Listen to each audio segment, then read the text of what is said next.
Hello, everyone.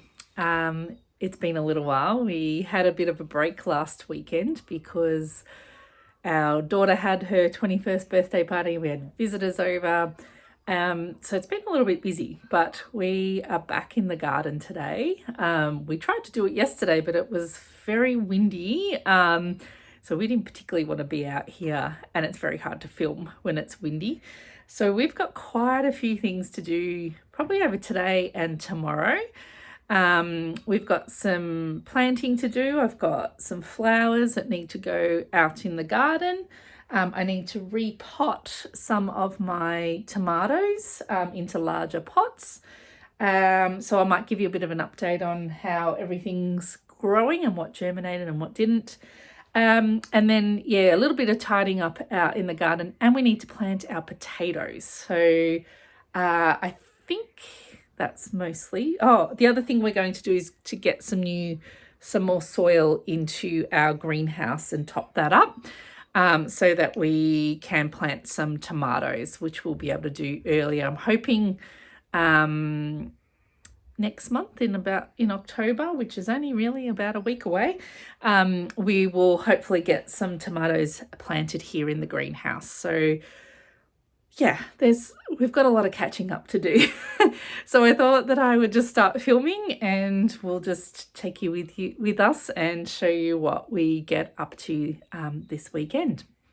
Before I start, I just was doing a little bit of a cleanup here in the greenhouse, and I had one of those foam boxes down here, and as I moved it, look what I found. It's our little friend, the stumpy tail lizard, who I've seen out in the garden quite a few times, and over winter have often found it here in the greenhouse, but it's usually over there in the corner. I've seen it in the corner there, and I hadn't seen it for a little while, and now I know why. I have disturbed it by moving that box.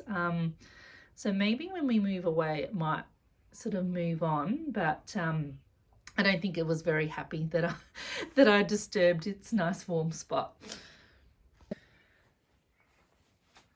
Give you an update on how my seedlings are going. I've got plenty of tomato seeds or seedlings.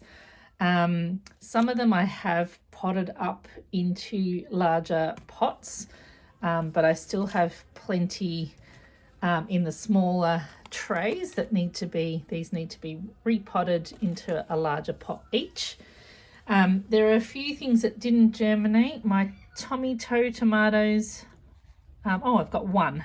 The other two didn't. My eggplant didn't germinate, and one of my capsicum varieties didn't germinate. But other than that, we did pretty well.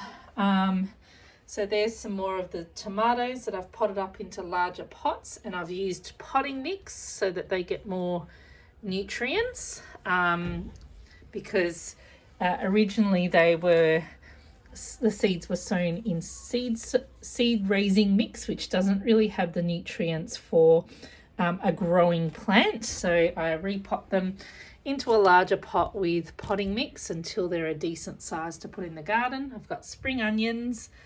The nasturtiums didn't germinate. Actually, I must go and get some seeds and resow some of those. I think they may have been old seed possibly.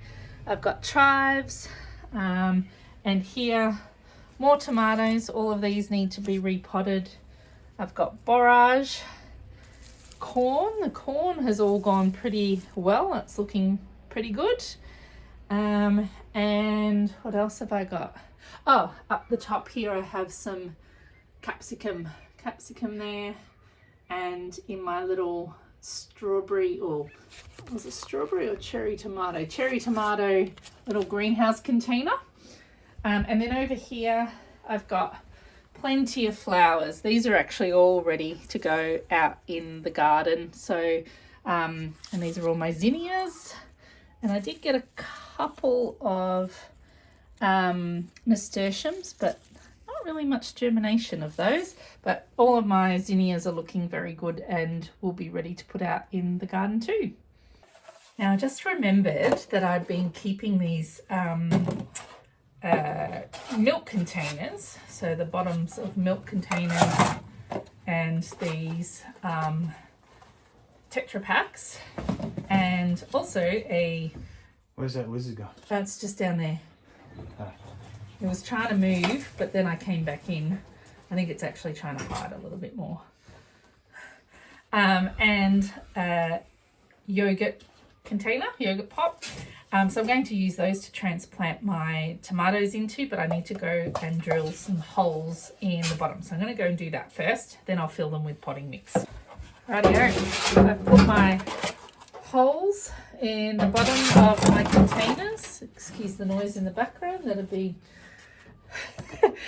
Marcus filling the garden beds here in the greenhouse. So yeah, they've all got holes for drainage. Now I'm going to fill them with potting mix. Actually, I'm hoping I'm going to have enough potting mix. We'll see how we go. Rightio, so I've now filled my containers with potting mix. And so what I'm going to do is get these smaller seedlings in these little seedling trays, which really are not going to do very well in this shallow tray with 3 in there and seed raising mix. I'm going to transfer these into here. I'm actually thinking that I'll probably put 2 in each of these larger ones. So 1 on either side, because they're, you know, they will in about a month be transferred into the garden. But these smaller containers, like the yogurt one and the Tetra Packs, I'll just put 1 in each of those. So this one here is the pink bumblebee, which is a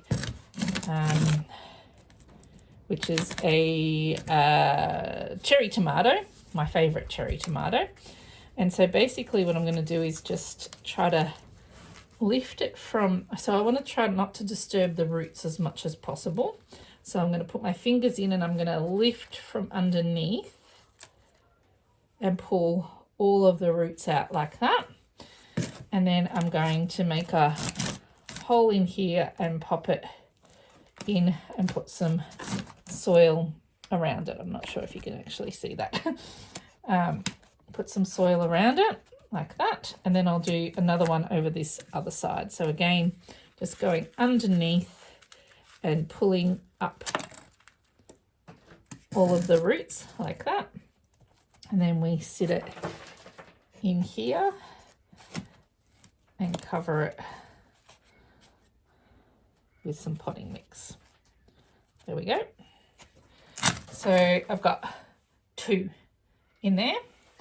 And then I've got 1 more, so I'm going to do one of those in here. So I'll try to keep the same ones all together. And again, just going to make some space in here and lift this up and pop it in. I'm actually going to get a little bit more potting mix and pop it around the top. Like that.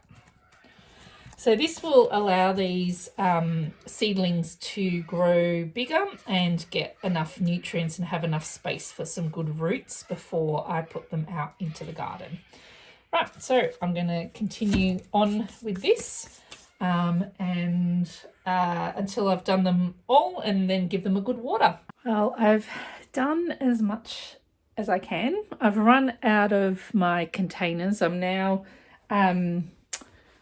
I've transitioned onto these larger pots that we had some plants in that we planted towards the end of winter, but they take up a lot of potting mix and I've actually run out of potting mix now too. So that's probably going to have to wait until I get some more, but I have done quite a few tomatoes in larger pots now, so they're all on the windowsill there or up here on this shelf, so they get plenty of light.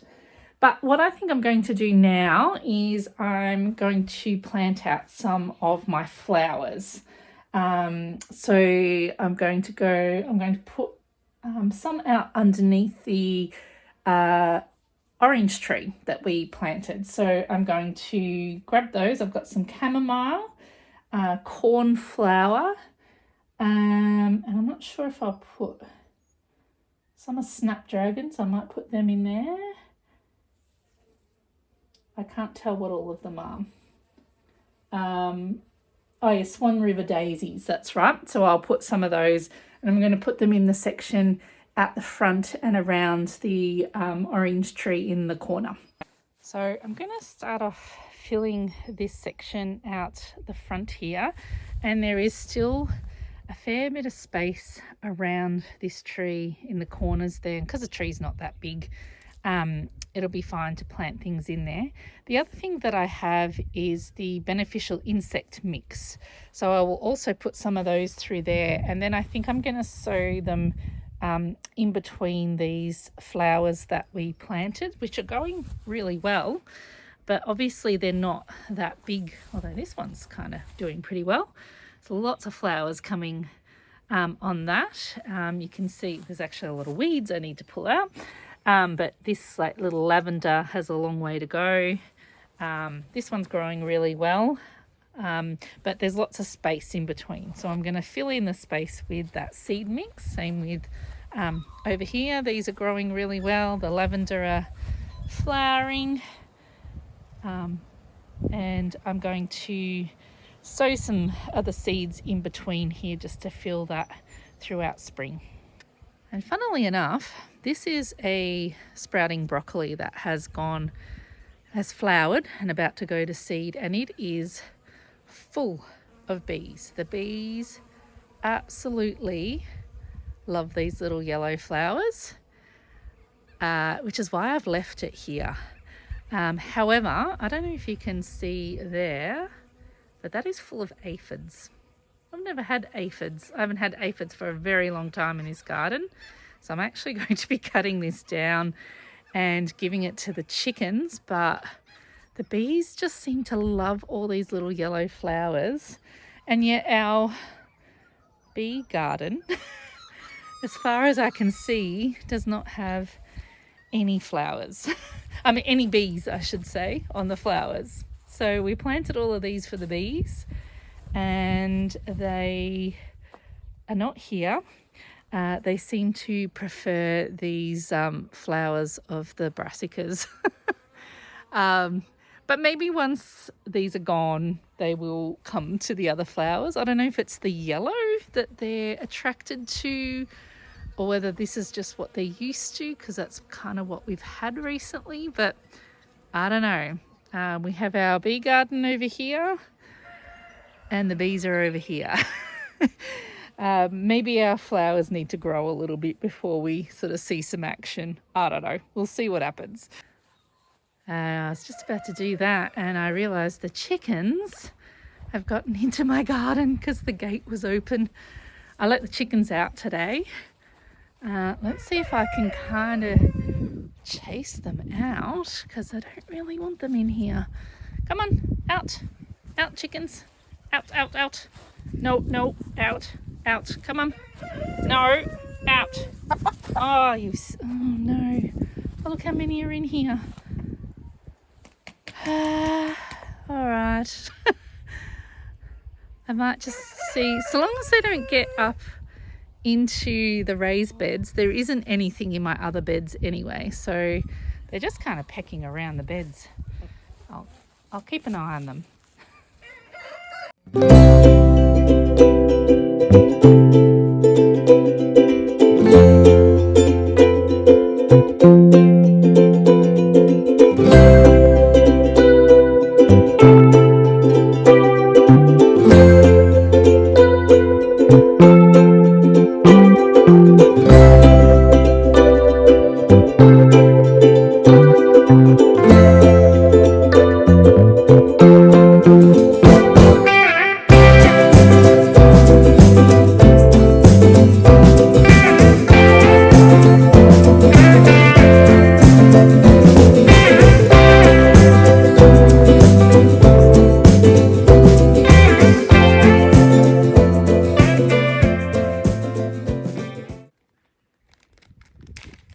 So this is my beneficial insect. I can see there's some sunflowers in there. I'm not sure if I want sunflowers in here, but let's see how we go. I'm just going to sprinkle these seeds around in the spaces. Ooh, just sort of spider.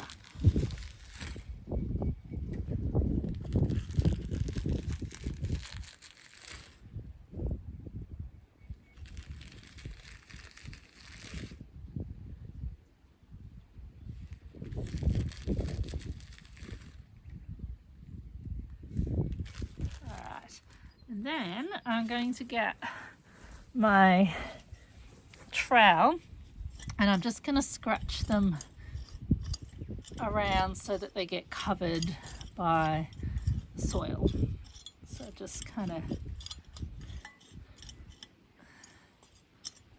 scratch the soil around, particularly I might try to push the sunflower seeds in a little bit because they're sitting on the top.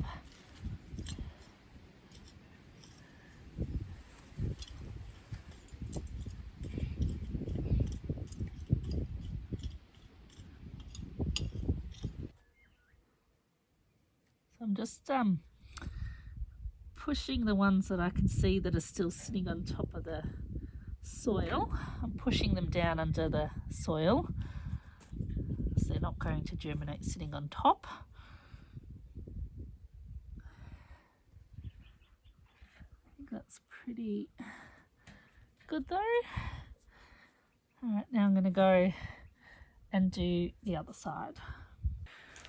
I'm just heading over. We're doing some work on a garden bed that we're going to experiment with this spring, summer. We've got a patch over here that actually worked. I'm gonna show you. We've got a patch over here that we have dug up. I actually don't know that this is going to be enough space, to be honest, but the plan is we're going to do a Three Sisters garden, and I don't know if you've heard of that, but it comes from I think the indigenous people of South America, and what they do is they grow corn, then they put bean seeds at the bottom of the corn, and the bean grows up the corn, and then along the bottom as like a ground cover or a weed suppressor, I guess, too, will be pumpkins. So that's the Three Sisters. You've got your corn, your beans grow up your corn, your pumpkin covers the bottom. It shades the soil and prevents weeds and keeps moisture in. So that's what we're planning on doing here. So what we did was a little while ago, Marcus dug this up with a rotary hoe, and now we're going to improve this soil. We're going to put some manure and other things in here, but I think the weeds have encroached a little bit. We did have some black, I think it's black shade cloth that we put over this to suppress the weeds, but I think some have still come in, so I think he's about to come over with, I can hear it now, with the rotary hoe. It's getting a bit windy, unfortunately, to fix these weeds up, because we really need this to be a little bit bigger, I think. Marcus has collected horse poo and he's putting that on this garden bed that we're preparing.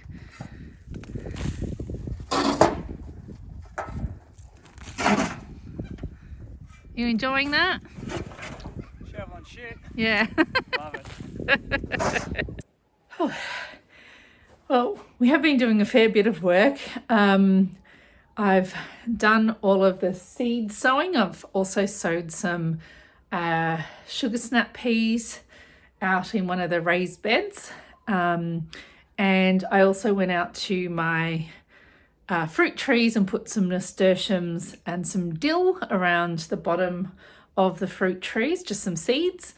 And then I've just been harvesting, and I thought that I would do it and then bring it all into the greenhouse because it's actually gotten a bit windy out there, so it's hard to film.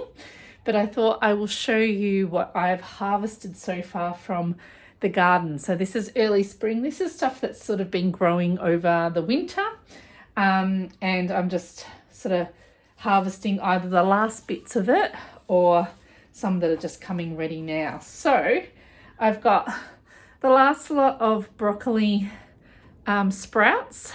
So after I harvested the main head of the broccoli, it puts off sprouts. So I think this will be the last lot. They're all actually starting to flower. I'm dropping them. They're starting to flower now. So that'll be the last of the broccoli. I have also harvested a whole heap of dill. I love dill. It's one of my favorite herbs. I love the smell of it. And I love it on potatoes and in eggs, like scrambled eggs, and also on fish. So I've harvested, it's probably going to go to seed soon. So I've harvested a whole heap and I'm going to dry it in the dehydrator. And that's a way that I can then use dill throughout the rest of the season and into winter. So that's the dill. I've also harvested some celery, if I can get it, some celery. So with celery, when you grow it, normally if you want it to have the white bottoms, like you get in the supermarket, you need to blanch them. So you need to put the bottom part in like cardboard or something or other. I don't bother doing that. I just let them grow how they want to grow, and then I just harvest them. The celery is probably not going to do very well once the weather heats up. So I thought that I will harvest as much as I can sort of over the next month or so, and then they'll probably have to be pulled out. I'm just going to chop these up and put them in the freezer. So if I dice it and put it in the freezer, I use a lot of celery in soup, in spag bowl, in stews and things like that. So generally I'm just going to chop it, dice it up, put it in a bag and put it in the freezer. So that's that. And then I was thinking I was going to harvest all of the beetroot, but when I looked at them, there were only a few that were a decent size. So here's some here. So I've got, well, two decent size. One's a smaller one at the back there. But the others are really small. So I don't know if they're going to get any bigger or if they just haven't done very well. I don't know. We will see. I'm just going to leave them for a little bit longer, but I have got a few decent beetroot there. I don't know why, I just don't seem to have a lot of luck with beetroot. Carrots. Now that's the other thing. I have grown good carrots before.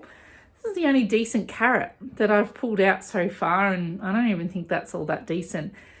I wonder if we added a lot of compost to our raised beds, and I wonder if it's just a bit too rich for the carrots and they're not sort of growing down nicely, and they're kind of staying up the top. I mean, this isn't too bad, but it's not, and the others are even smaller, so it's not that good. So I don't know, maybe carrots aren't best to put in after I've just topped it up with beautiful compost. What else have I got? Oh, a cabbage. Now my cabbages didn't work very well this year. I always struggle with getting them in the right time. I think they either have to go in like pretty much in autumn as soon as the heat of summer is over. So they have enough warmth to kind of grow enough. In winter, they really slow down and they're very, very slow. And then when we get to spring, depending on when you put them in, I tried to put these in early, but because they were so slow growing, I've only really got one. These are mini cabbages. That's what I have grown. That's got a very tiny head. I've grown better cabbages than this in the past. And the others are about to bolt and go to seed. They've all opened up and they've got little flowers in the middle. So I think this is going to be the only cabbage I'm going to get. And it's not it's not really a decent head either, but it'll do. So I struggle with cabbages. I'm really trying to figure out the best time to grow them, and whether I need to put them in later in winter so that they're growing well in spring, because that's really when they tend to take off, is in spring anyway. But then they need to be ready before the heat of summer, because they don't do too well in the heat. Anyway, I don't know. I have one tiny little cabbage. I'm just going to enjoy it. And the other thing that I have harvested is rhubarb. I love rhubarb. And I've had some trouble with my rhubarb. It was doing well out in a garden bed down in the ground. And then I think it got waterlogged one year when we had a lot of rain. And also we had a tap that was like a pipe that was leaking. And it kind of didn't do too well. And so I moved it into a raised bed, and have a look at that. And it's, it kind of expands. It puts off more little, what do you call them, crowns under the ground. So there's actually, I think, about 3, it looks like, growing there. So I could potentially separate some of that and put them elsewhere. But that's a pretty good harvest of rhubarb. There's still plenty there, but I didn't want to take too much off it. So rhubarb and apple crumble is looking like it might be on the cards. I don't know that Marcus likes rhubarb very much, but maybe if it's mixed with apple, he'll be okay. Anyway, I think that's a pretty good harvest, and there's still plenty of lettuce and silver beet and rainbow chard out there, and I just come and pick that as I need it. Some of the lettuce is probably going to bolt and go to seed very soon, but we've just been coming out and picking what we need for our meal. The other thing I do have a lot of is parsley. I have a massive parsley plant. It's looking like it's trying to bolt as well, so I'm going to try to cut as much of that as I can, and I'll put that in the dehydrator. But I've done the dill for now, so I might put the dill in, and then after that's finished, I'll come get some parsley and I'll do some parsley. But other than that, I think that's going to do it for today. We just have one more thing to do, and that is to plant potatoes, and we might do that tomorrow.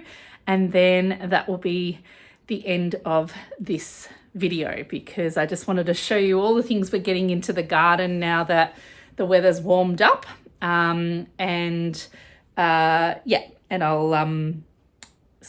I thought I'd show you what I can harvest at this time of year. It's Sunday morning. We're back out in it, and it's a beautiful day today. There's barely any wind, slight breeze, that's about all, and the sun is shining. So we are going to get these potatoes in the garden. So we have this raised garden bed. We did a video about that a few videos back, how we filled this up and made it from recycled or repurposed materials. Marcus is just doing a bit of weeding before we plant them. Bloody onion weed. Yeah, onion weed. It's all through this soil. It's very annoying, but they aren't too hard to get out, really. And he's just made some, what do you call these, like little trenches where we're going to plant the potatoes. I'm not sure if we're going to have enough potatoes to do this whole garden bed. So we need to make a decision. Do we go and get some more and fill it, or do we just trial it with what we have, which I think might be a good idea? And then we will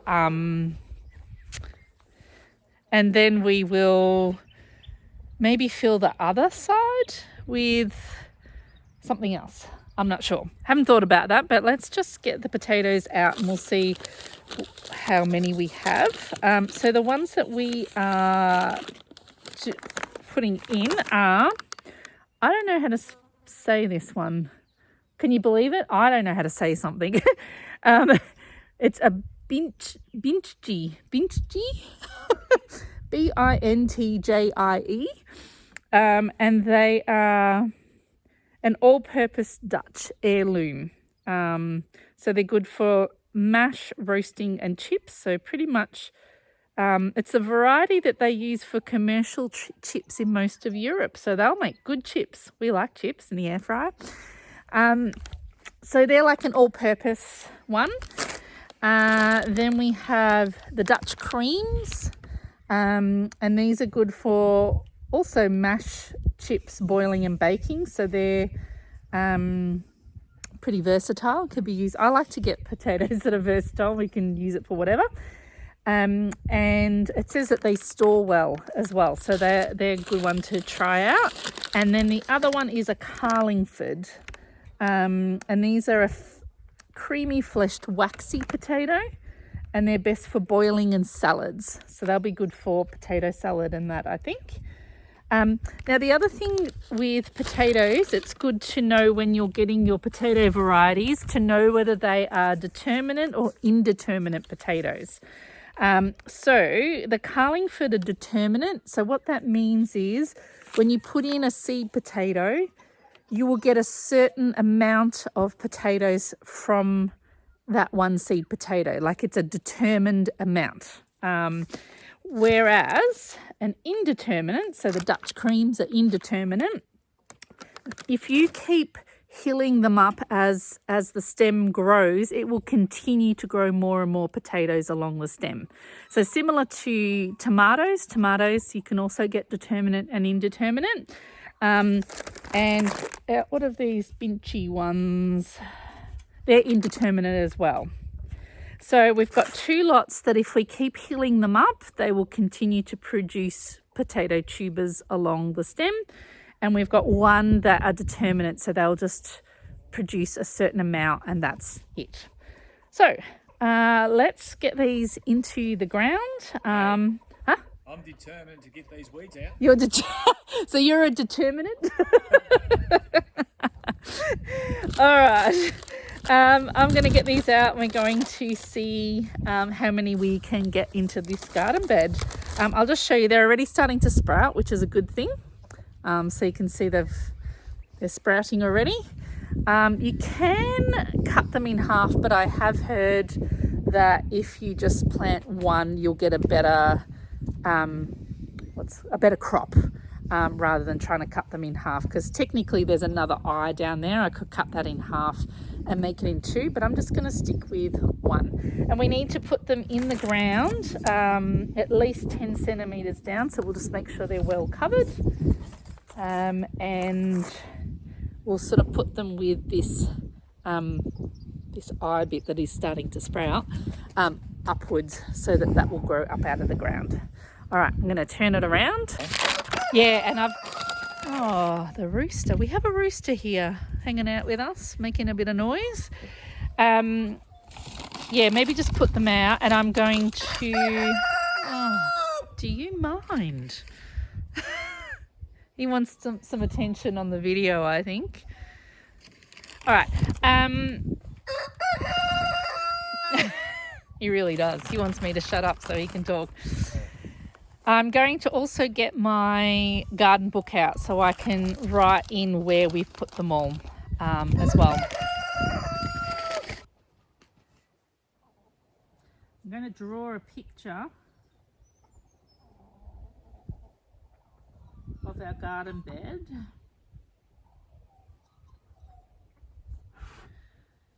And then I can write down where so we've got 1, 2, 3. 2, 3, 1 row. What were those ones called? You just threw it out, didn't you? No, it's down there. No, is that this one? Yeah, that's that one. Carlingford. All right, so they are determinate. So these are... I don't know which way to go. They've got that many.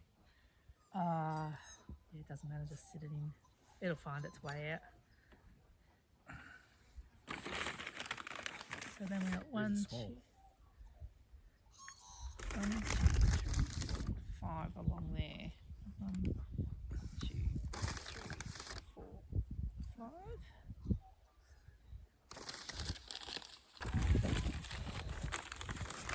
We're going to fill it. Yeah. Yeah, if it's got the same amount.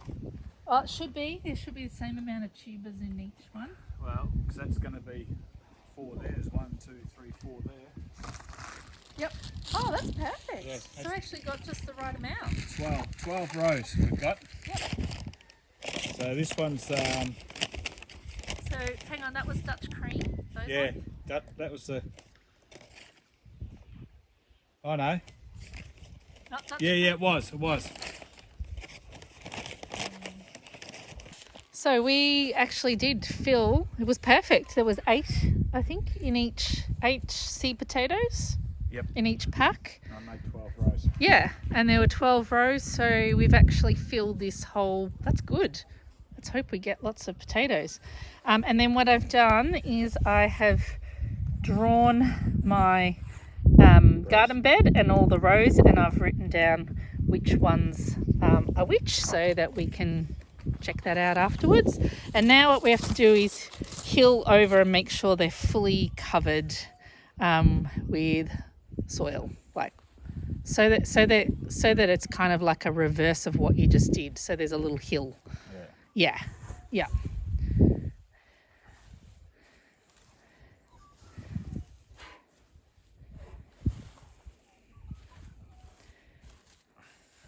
And then we will get some straw to cover all of this. And as they grow, the straw will just help to keep it moist and keep the weeds out.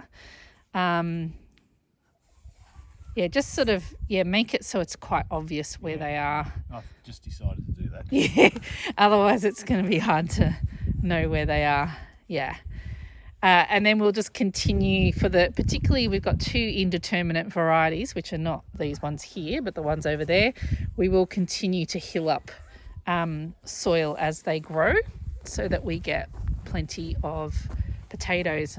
Right, I think that's going to do it for today. I'm just going to water my seedlings here in the greenhouse and the garden outside because we're not going to have any rain for a couple of days at least. And then I'm done. I'm going to go inside and put my feet up. So thanks so much for watching, and stay tuned and watch our future videos. We'll give you some updates on how the potatoes are going and all the other things that we've got getting ready for spring. And I'll give you an update on that bee garden or beneficial insect garden as well, and see whether those seeds germinate and how the flowers go that I planted. So see you next time. If you enjoy this content, please click subscribe down below and you'll get notified when we have another video. And hopefully there'll be another one next week. We'll get back on track with weekly videos. Thanks so much for watching, and I'll see you next time.